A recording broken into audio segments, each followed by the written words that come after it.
ایزوسپرمیا اور سپرم میں اضافہ کے لیے میں 2 نسخے آپ کے ساتھ شیئر کر چکا ہوں، لیکن اگر منی میں پس سیل زیادہ آ رہے ہوں تو پھر ان نسخوں کے ساتھ اس نسخے کا بھی استعمال کرنا لازم ہو جاتا ہے تاکہ پس سیل جو ہیں یہ کنٹرول میں رہیں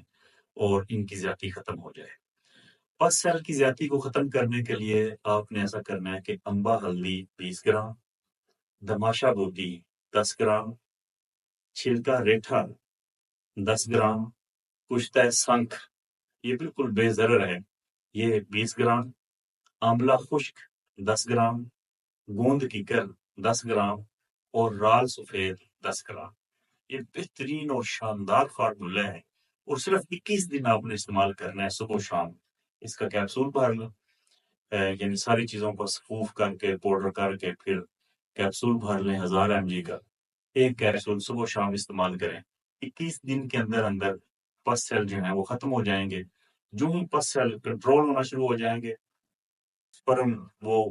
بڑھتے چلے جائیں گے۔